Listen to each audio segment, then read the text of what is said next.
질문하겠습니다. 네. 후보자님, 네. 헌법 몇 번 정도 읽어보신 것 같아요? 헌법은 공부할 때 좀 많이 읽었고 사실 그 지금 후보자로 지명되고 나서 몇 번 정도 읽었는데 암기할 정도는 아닙니다. 네, 알겠습니다. 저는 한 100번도 넘게 읽은 것 같습니다. 헌법의 130개 조항을 압축 요약해 놓은 것이 헌법 전문이라고 볼 수 있죠? 네.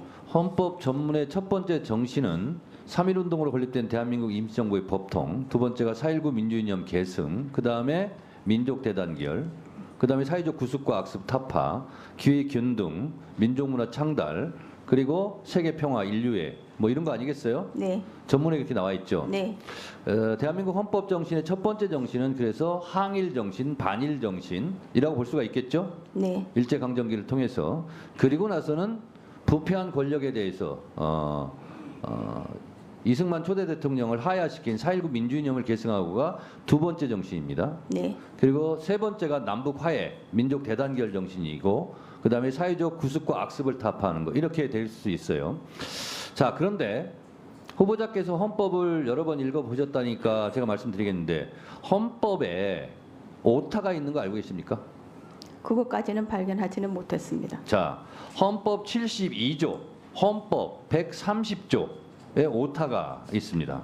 72조는 중요 정책을 국민투표에 붙일 수 있다 해서 부에다가 티읕 받침입니다.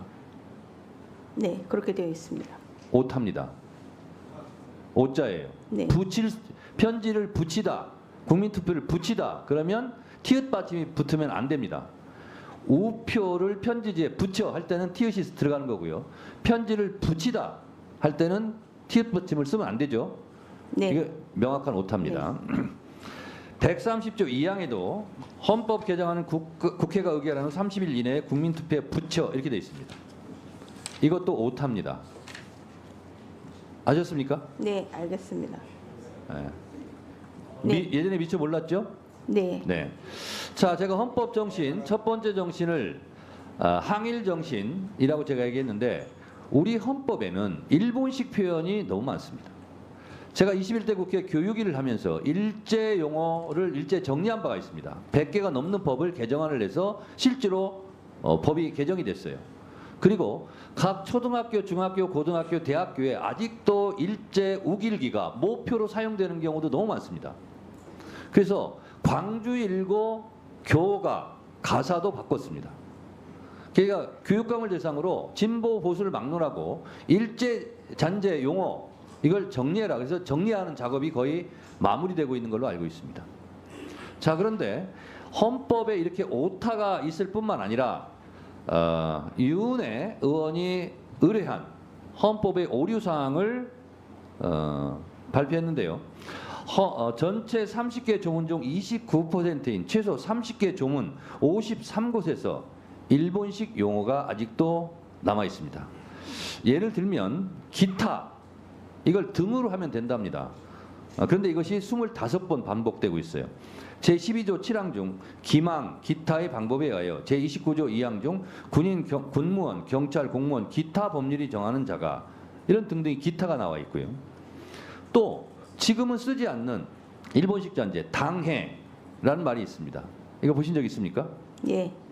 네, 당해 사건이 당해 행정기관은 이거는 그냥 이 행정기관은 이렇게 해도 된다는 거예요. 우리말로. 그리고 응하다라는 표현도 사실상 일본식 잔재랍니다. 이거는 너무 많아요. 그래서 이게 적절하게 한글로 고치면 됩니다. 언어는 생성, 성장, 소멸의 과정을 거칩니다. 죽어있는 용어도 쓰면 안 되죠. 사어, 구어. 예를 들면 요즘 가람이라고 얘기 보통 안 하죠. 매라고 보통 얘기 안 하죠. 지문이라고 보통 얘기 안 하죠. 이거 다 바뀌었어요. 근데 그러한 구어, 사어들이 실제로 헌법에서 많이 남아있다 이런 거예요. 또 없는 한 이것도 일본식 표현이랍니다. 그리고 있어서 이거는 니 오이데, 니 오이데노 등의 일본식 표현을 그대로 갖다 쓴 경우랍니다. 그래서 이것도 7 역시 조문 8군데에서 이런 표현이 남아있다. 그래서 국립국어원 의뢰 결과 헌법에서 한글 문법 및 표기 오류가 총 234건이나 된다고 합니다. 전문 1개조, 본문 130개조, 부칙 6개조 등 헌법 130개 조항 가운데 오류가 없는 조항은 26개, 19%에 불과하다. 이게 국립국어원, 우리 국가기관의 입장입니다. 그리고요, 문장 오류도 있더라고요, 보니까. 한번 제가 읽어보겠습니다. 제67조 사항, 대통령으로 선거될 수 있는 자는, 후보자님? 네. 대통령으로 선거될 수 있는 자는 굳이 이렇게 늘려서 쓸 필요가 없는 거예요. 이거는 그냥 대통령 후보자는 이렇게 하면 될 것을 대통령으로 선거될 수 있는 자는 이렇게 쓰는 것이 이게 국어 문법상 안 맞는 거예요. 이렇게 말씀드립니다 할 것을 이렇게 말씀드리지 아니할 수가 없다라는 점을 분명히 말씀드립니다 하는 것은 불필요한 말이에요. 대통령으로 선거될 수 있는 자는 이건 대통령 후보자예요, 그냥. 후보자님, 네. 헌법은 제일 중요한 게 내용이죠. 네. 정신이고. 네. 그렇지만 이렇게 표기하는 방법이 표기법이 틀렸다. 그리고 일제 잔재 용어가 많이 남아 있다. 그런데 헌법 전문의 최초의 정신은 반일 항일 정신이라면 아직도 일제 잔재 용어를 헌법에서 사용하고 있다. 이거는 상호모순 아닐까? 이건 고쳐야 되지 않을까? 이런 생각이 드는데 후보자 생각은 어떻습니까? 뭐 그런 것 같습니다. 네. 그래서 헌재 재판관이 되시면 이런 부분도 헌법 재판관들이 관심을 갖고 고치려고 노력해야 되지 않을까라고 생각하는데 후보자는 어떻게 생각하세요? 개헌 여부는 국회의 의결과 국민 투표를 거쳐서 하기 때문에 그렇습니다. 예. 이거 한자 고치는 것도 다 개헌이거든요. 네. 그래서 내용도 중요하지만 이런 표기도 중요하다 이런 말씀드리며 헌재에서 계속 이걸 좀 연구하고 문제 제기했으면 좋겠습니다. 그 부분까지는 다른 분들과의 협의가 어떤 대외적인 활동을 자, 한다면 협의가 개헌은 좀 물론 거쳐져야 될 것 같습니다. 국회에서 3분의 2 찬성으로 국민투표에 붙여야 되는 거죠. 네. 그러나 그런 움직임이 있거나 이런 부분에 대해서 헌재에서도 나몰라라 할 필요는 없다고 생각합니다.